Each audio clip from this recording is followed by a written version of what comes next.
चाराचारं तत्पदं दर्शितं येन तस्मै श्री गुरवे नमः गुरवे नमः गुरवे नमः अखण्डमण्डलाकारं व्याप्तं येन चराचरं तत्पदं दर्शितं येन तस्मै श्री गुरवे नमः गुरवे नमः गुरवे नमः अखण्डमण्डलाकारं व्याप्तं येन चराचरं तत्पदं दर्शितं येन तस्मै श्री गुरवे नमः गुरवे नमः गुरवे नमः अखण्डमण्डलाकारं व्याप्तं येन चराचरं तत्पदं दर्शितं येन तस्मै श्री गुरवे नमः गुरवे नमः गुरवे नमः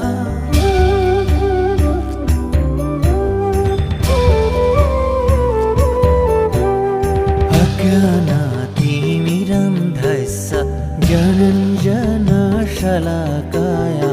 चक्षुरुन्मीलितं येन तस्मै श्री गुरवे नमः गुरवे नमः गुरवे नमः अज्ञानातिमिरन्धस्य ज्ञानञ्जनशलाकाय चक्षुरुन्मीलितं येन तस्मै श्री गुरवे नमः गुरवे नमः गुरवे नमः अज्ञानातिमिरन्धस्य ज्ञानञ्जनशलाकाय चक्षुरुन्मीलितं येन तस्मै श्री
আমি সমস্ত জগতৰ নিয়ন্ত্ৰণ মাধৱ।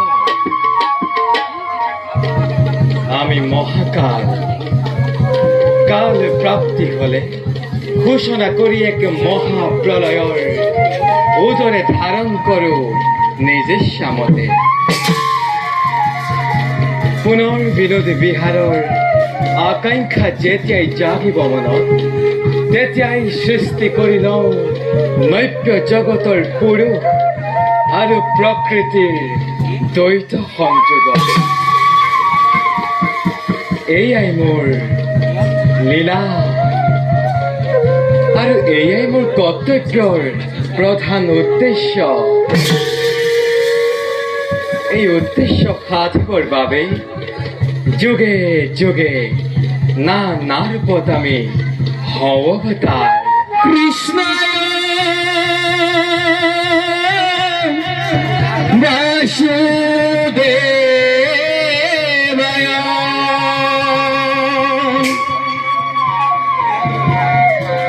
নন্দনায় নন্দগোপ কুমার।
টিকা ধিটিকা তাও টিকা টিকা তাও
সৃষ্টি রক্ষার ভারে করিছে প্রজাপতি ব্রহ্মাই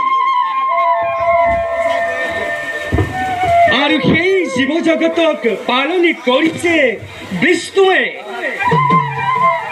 আর মই রুদ্র যেতিয়াই এই সংসাৰত অন্যায় অধৰ্মই আদুৰ্ভাৱ পাই তাক মই ৰুদ্ৰ ৰূপ ধাৰণ কৰি সমূলি কৰো বিনাশ। যাও এই বিষয়ে মই প্ৰজাপতি ব্ৰহ্মা আৰু বিষ্ণুৰ লগত কৰোগৈ আলোচনা।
ব্রহ্মাণ্ড সৃষ্টিকর্তা ব্রহ্মা পালন কর্তা বিষ্ণু আরো পৃথিবীতে যেতিয়াই অন্যায় অধর্মর প্রাদুর্ভাব বাড়ি উঠিব তেতিয়াই রক্তমূর্তি ধারণ করে মহাদেবর মানব পুত্র বই নামর মহাকাল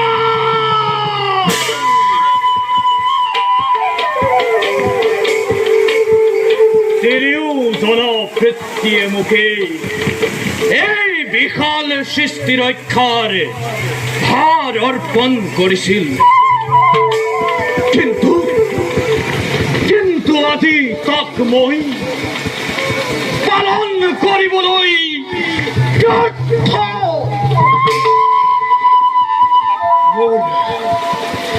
মোৰ এনে অনুভৱ হৈছে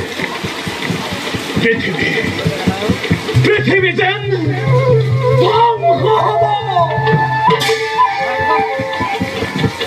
নাই নাই, এই বিষয়ে মই বৃত্তি খবৰ আগত ব্যক্ত কৰিব লাগিব।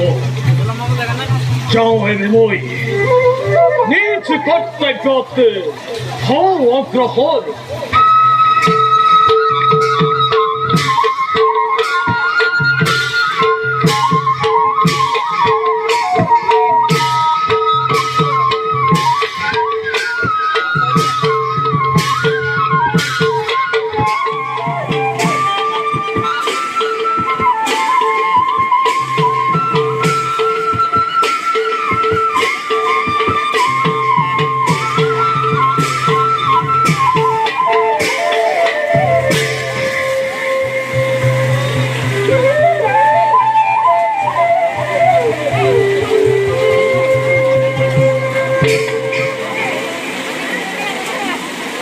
প্ৰজাপতি, আপুনি জীৱজগত সৃষ্টি কৰিছে, আমি সেই জীৱজগতক পালন কৰিছোঁ আৰু ৰুদ্ৰই প্ৰভু আমাৰ সৃষ্টিত অন্যায় অধৰ্ম হ'লেই তাক এইদৰে আমি তিনিওৱে এই জগতখনক অবিৰাম গতিত ৰক্ষা কৰি আহিছোঁ।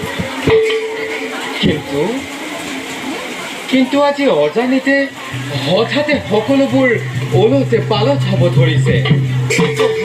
যেনিয়েই দৃষ্টি নিক্ষেপ কৰিছোঁ তেনিয়েই আমাৰ সৃষ্টি ৰাজ্য পাপৰ দ্বাৰা নিমজ্জিত হৈ যদি ধৰ্মই স্থিতি পায় তেন্তে ইয়াৰ ফলটি লাভ হয় অনাদান অনাদৃষ্টি দূৰ হয়। যদি সেই কল্পত অধৰ্মই স্থান পাবলৈ সুবিধা পায় তেন্তে তাৰ ফলটি ভয়ংকৰ হৈ উঠে। চাৰিওফালে কেৱল কটাকটি মৰা মাৰি মহামাৰী আদি মহাপ্ৰলয়ৰ অৱসৃষ্টি।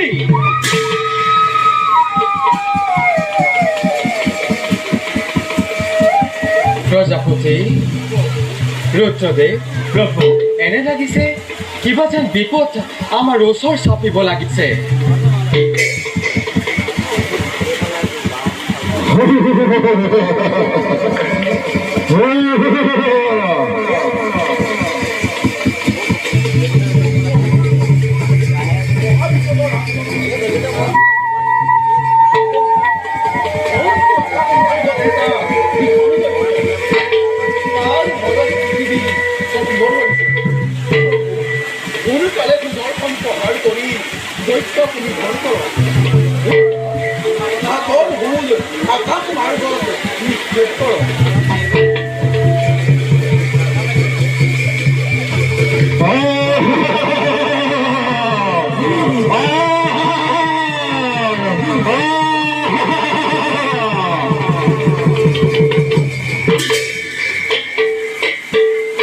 তই প্ৰলয়ংকাৰী দৈত্য, অতি শীঘ্ৰে দে তোৰ সত্য পৰিচয়, নতু এই সুদৰ্শন চক্ৰই তোৰ মুণ্ডময় কৰিম ছেদন। অতি সোনকালে তোৰ সত্য পৰিচয় দে নহলে এই মহাপুৰাৰ প্ৰহাৰত তোৰ মই সকাম যিখিনি অস্ত্ৰ প্ৰয়োগ কৰি একো লাভ নাই আপোনালোকৰ অস্ত্ৰ সম্বৰণ কৰক কোন তই অতি শীঘ্ৰে দে তোৰ পৰিচয় মই আপোনালোকৰ মানস পুত্ৰ মহাকাল মহাকাল ও মনত নিশ্চয় পৰা নাই নহয় মোক আপোনালোকে বিশাল সৃষ্টি ৰক্ষাৰ ভাৰ অৰ্পণ কৰিছিল মনত পৰিছে মহাকাল পাছে অসময়ত আবিৰ্ভাৱ হোৱাৰ কাৰণ কি প্ৰভু পৃথিৱীত অন্যায় প্ৰভাৱ বাঢ়ি উঠিছে আৰু মই সেই দায়িত্ব পালন কৰিবলৈ অপাৰগ তাৰ কাৰণ কি মহাকাল তাৰ কাৰণ পৃথিৱীত অন্যায় অত্যাচাৰ অবিচাৰ দুৰ্সীমিতত উপনীত হৈছে ধৰ্মৰ একো নাম নোহোৱা হৈছে অধৰ্মই এফালৰ পৰা গ্ৰাস কৰি আনিছে আৰু মই সেইবোৰ চাই থাকিব নোৱাৰো প্ৰভু তেন্তে মহাকাল ইয়াৰ উপায় কি কৰিম বুলি ভাবিছা তুমি তাৰ উপায় ভয়ংকৰ হৈ উঠিব পৃথিৱীত মহাপ্ৰলয়ৰ ঘোষণা হ'ব মহাসাগৰৰ পানীয়ে পৃথিৱী ডুব যাব আগৰ জ্ঞান বিজ্ঞান শিক্ষা সভ্যতা সকলো প্ৰলয়ংকাৰী বানপানীত ডুব যাব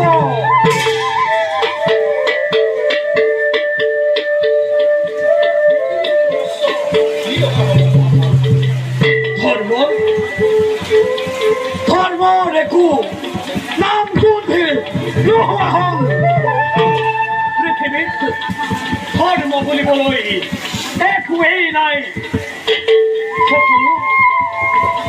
সকলো ধৰ্মই গ্ৰাস কৰিলে মহাকাল তাৰ এটা উপায় যোৱা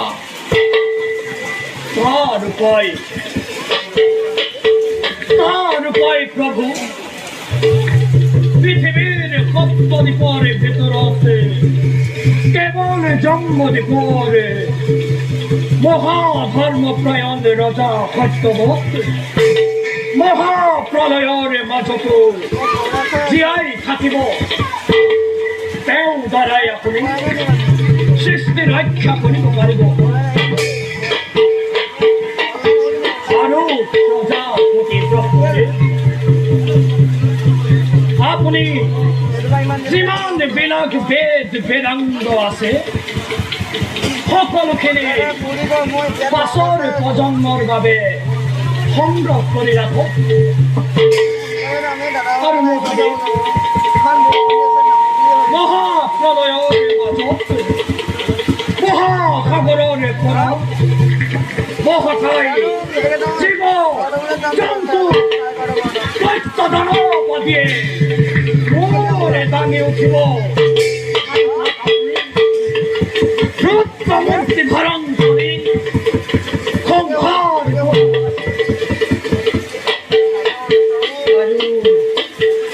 আমি কি কৰিব লাগিব মহাকাল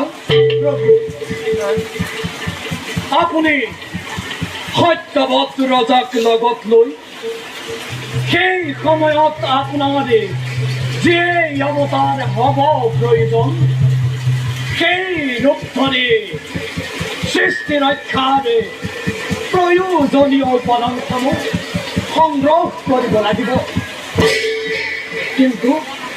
কিন্তু মনত ৰাখিব প্ৰভু, মহাপ্ৰলয় আৰু বেছি পৰ নাই।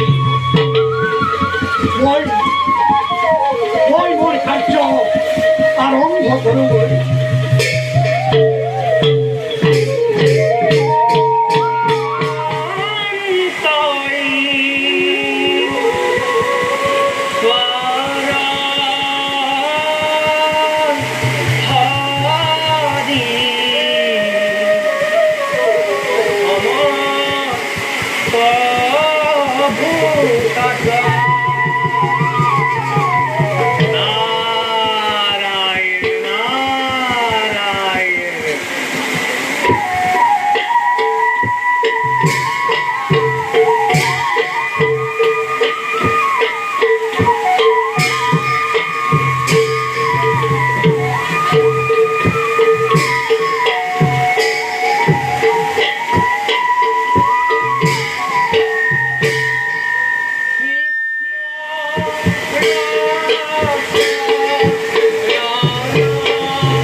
প্ৰভু প্ৰভু প্ৰভু অকলে অকলে একেবাৰে গভীৰ চিন্তাত মগ্ন প্ৰভু। আমি জানি কিবা কাৰণ জানিব পাৰিম? প্ৰভু, এক ভয়ঙ্কৰ বিপদৰ সন্মুখীন হৈ আমি ব্ৰহ্মা বিষ্ণু ৰুদ্ৰ একেবাৰে অসহায় হৈ পৰিছো। নাৰায়ণ নাৰায়ণ, এই মাত্ৰ মহাকাল আবিৰ্ভাৱ হৈ কৈ গ'ল, অতি শীঘ্ৰে পৃথিৱীলৈ এই মহাপ্ৰলয়ত মহাসমুদ্ৰৰ জলধাৰাই সমগ্ৰ পৃথিৱী বুঢ়াই পেলাব। কোনো কৌতো বাকী নাথাকিব দেৱৰী। মাথো দৈত্য আৰু অসুৰবোৰ ভয়ংকৰ হৈ উঠিব। নাৰায়ণ নাৰায়ণ প্ৰভু, এইবোৰ সংহাৰ কৰিবলৈ ৰুদ্ৰনো কিমান সময় প্ৰয়োজন হ'ব প্ৰভু? দুষ্টক দমন আৰু শান্তকটো পালন কৰিবই লাগিব প্ৰভু। দেৱৰী প্ৰভু, তুমি কথাটো একেবাৰে পাতলকৈ ভাবিছা। নাৰায়ণ নাৰায়ণ, এবাৰ ভালদৰে ভাবি চোৱাচোন। ধ্বংস হৈ যোৱা সৃষ্টি পুনৰ গজাটো জানো ইমান সহজ? প্ৰভু, অৱশ্য ঠিকেই। এই মহাপ্ৰলয়ত কোনো ক'তো বাচি নাথাকিব প্ৰভু। আপুনি দেৱৰীষি প্ৰভু, মহাকালে কৈ গ'ল, প্ৰভু, মহাকালে কি কৈ গ'ল প্ৰভু? দেৱৰীষি মহাকালে কৈ গ'ল জম্বুদ্বীপৰ ৰজা সত্যাব্ৰত এই মহাপ্ৰলয়ৰ মাজতো জীৱিত থাকিব। নাৰায়ণ নাৰায়ণ প্ৰভু, জম্বুদ্বীপৰ ৰজা সত্যবত। প্ৰভু, সত্যবত এজন মহাধাৰ্মিক ৰজা। তেওঁৰ দ্বাৰাই পুনৰ সৃষ্টি ৰক্ষা কৰিব পাৰিব প্ৰভু। কিন্তু কেনেকৈ দেৱৰীষি? প্ৰভু, মহাপ্ৰলয় আৰম্ভ হোৱাৰ আগতে প্ৰয়োজনীয় সকলোবোৰ সামগ্ৰী সংগ্ৰহ কৰি ৰাখিবলৈ কয়। কেনেকৈ বেদ শাস্ত্ৰ জীৱ জন্তু ৰাখিব লাগিব তাৰ ব্যৱস্থা কৰিলেই পুনৰ সৃষ্টি ৰক্ষা কৰিব পাৰিব প্ৰভু। দেৱৰীষি প্ৰভু, ময়ো তাৰে পৰিকল্পনা কৰিছোঁ। নাৰায়ণ নাৰায়ণ। সময়ত ব্যৱহাৰ কৰিব লাগিব। বাৰু দেৱৰীষি এনেদৰে মাজে সময়ে বুদ্ধ ভৰসা দি থাকিবলৈ নাপাহৰিবা। এবাৰ যোৱা তুমি এই বাৰ্তা নৰ সমাজত দিয়াগৈ। ভাল প্ৰভু, এনে মই নিজ কৰ্তব্যৰ হেতু হওঁ অগ্ৰসৰ।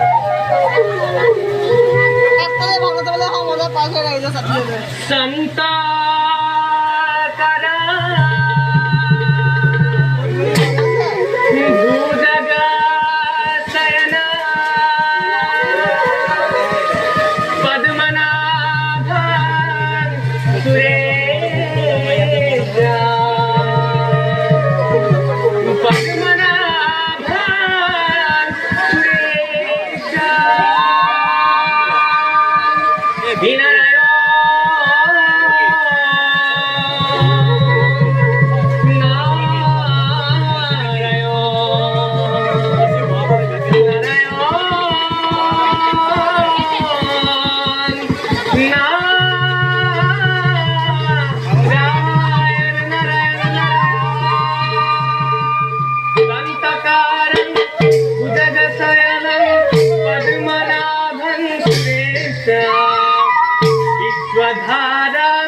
गगन सकृसा मेघ वर्णं भंगा नारायण नारायण नारायण नारायण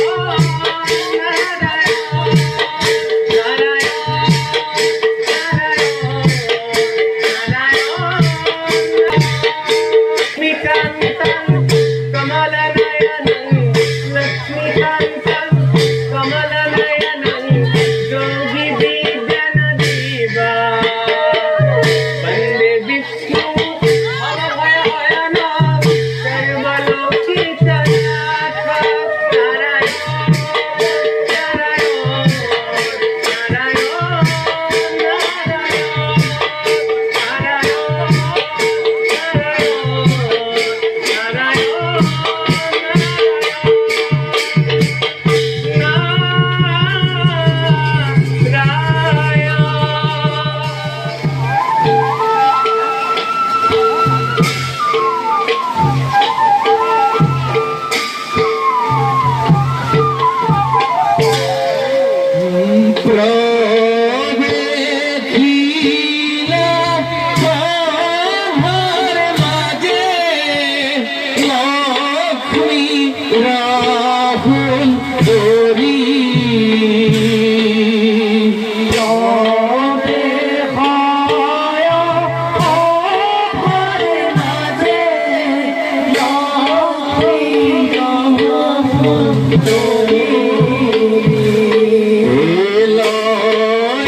Oh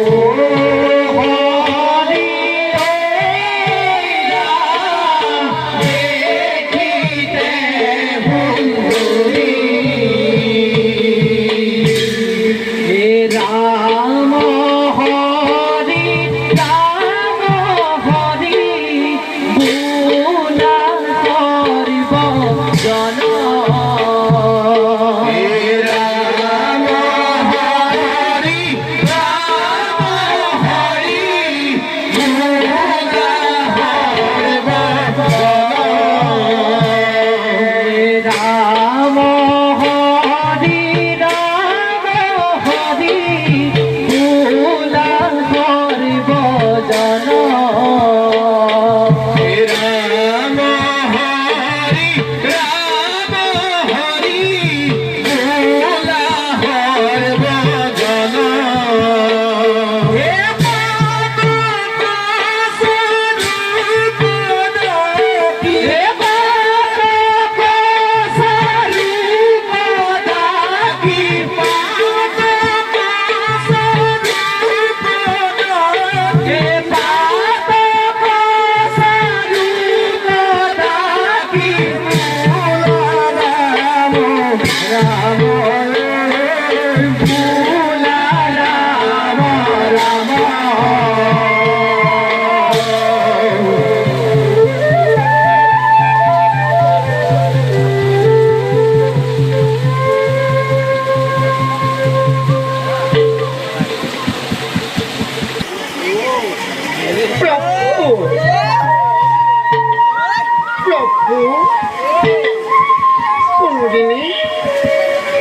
কোনোদিনে মোক নিনিয়াকৈ তৰ্ক মধ্য পাতল কলৈকো নাযায় লগত লৈহে যিকোনো আলোচনাৰ পাতনি মেলে কিন্তু আজি কিয় এই বৈকুণ্ঠৰ পুৰীৰ পৰা মনে মনে গুচি গ'ল তাৰ কাৰণ মই একোৱেই বুজি নাপালোঁ নিশ্চয় ক'ৰবাত গুপ্ত আলোচনাত কৰিছে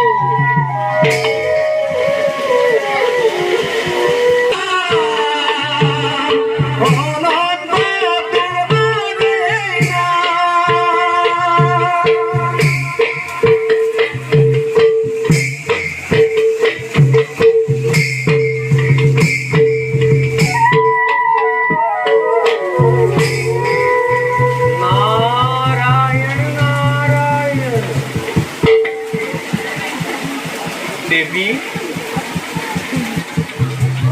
দেবী দেবী নাৰায়ণ নাৰায়ণ কিবা দেখোঁতি বিখ্যাত বৈকুণ্ঠলৈ আহিলে লক্ষ্মী আৰু নাৰায়ণৰ যুগল স্বৰূপ দৰ্শন হয় কিন্তু আজি তাৰ পৰাহে বঞ্চিত হলো দেৱৰ্ষি আপুনি ঠিকেই বুজিছে আজি প্ৰথমবাৰৰ বাবে এই বৈকুণ্ঠপুৰী বিষ্ণুবিহীন কোনোদিনে মুখ নিদিয়াকৈ নাথাকে আজি কিন্তু তাৰ ব্যক্তি কম প্ৰভু দেৱী মহাপ্ৰলয় দেৱী দেৱৰ্ষি মহাপ্ৰলয় এই পৃথিৱী আৰু কিছুদিনৰ পিছতে মহাপ্ৰলয় কৰি পানী তুলিব দেৱী ক'তো বাচি নাথাকিব দেৱী দেৱৰ্ষি মই সেই কথা একোৱেই গম পোৱা নাই আপুনি নিশ্চয় নাৰায়ণৰ প্ৰবাদ পাইছে নাৰায়ণ দেৱী তাকেইতো ক'বলৈ আহিছো দেৱী দেৱৰ্ষি কওক গৈছিলো মই কৈলাশলৈ তাত দেখিলো ব্ৰহ্মা বিষ্ণু ৰুদ্ৰ তিনিও একেবাৰে গুপ্ত আলোচনাত মগ্ন নিশ্চয় মই তাকেই ভাবিছিলো আৰু তাত কাক দেখিলো জানা দেৱৰ্ষি আৰু তাত কাক দেখা পালে ব্ৰহ্মাৰ কন্যা সৰস্বতী ব্ৰহ্মাৰ কন্যা সৰস্বতী দেৱী ব্ৰহ্মাৰ কন্যা সৰস্বতী আৰু শিৱৰ ভাৰ্যা পাৰ্বতী এই আলোচনাটি ভাগ লৈছে দেৱী মই আকৌ তোমাক তাত নেদেখিহে একেবাৰে আচৰিত হৈ পৰিলো ভাবিলো বিষ্ণুৱে বা তোমাক লগত কিয় নিনিলে দেৱৰ্ষি সেই কথা সঁচানে বাৰু নাৰায়ণ নাৰায়ণ কথা মিছা দেখিবা নহয় তাত গৈ পোৱাৰ লগে লগে ভোলানাথে পুতকি আহিলে বুলি তিনিয়ে কৰিলে মই আৰু এখন দেখো নহয় কোনে গৈ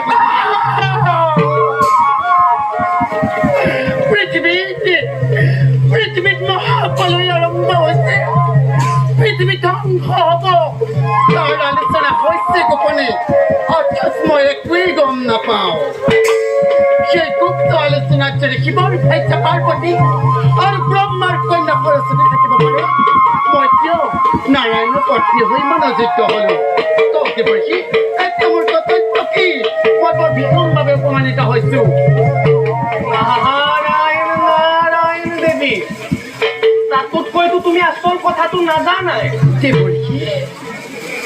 এই পৃথিৱীত যিমানবোৰ বেদ শাস্ত্ৰ আছে নাৰায়ণ সকলোবোৰ সংগ্ৰহ কৰি ৰাখিবলৈ দিলে সেই সকলোবোৰ সংগ্ৰহ কৰিবলৈ মোকে দিছিল নাৰায়ণ তুমি ভবাটো ঠিকেই কিন্তু নহয় কেনেকুৱা দিছে দেৱৰ্ষি ব্ৰহ্মাৰ কন্যা সৰস্বতী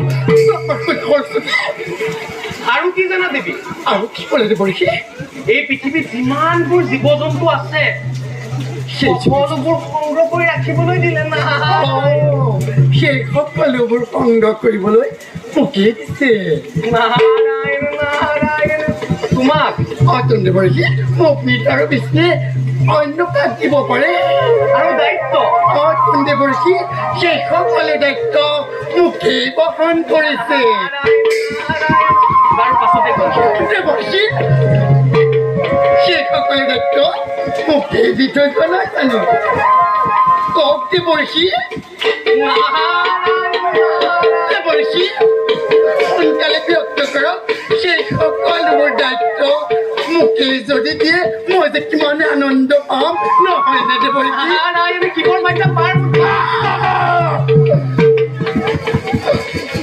শিৱৰ পৰ্য পাৰ্বতী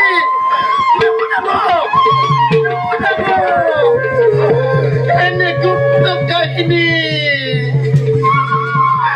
কিয় আজি সেই কথা বিষ্ণুৱে গুপুতে ৰাখিছে মই কেতিয়াও পত্নী নহয় দেৱৰ্ষি বিষ্ণুৱে মোৰ অবিহনে যি সৃষ্টি অংকৰণ কৰিব খুজিছে দেৱৰ্ষি মই কেতিয়াও পত্নী নহয় চাই থাকিব দেৱৰ্ষি মই বৰ ভীষণভাৱে অপমানিত হলো নাৰায়ণ সকলো ভাগ বতা কৰি শেষ কৰি পেলালে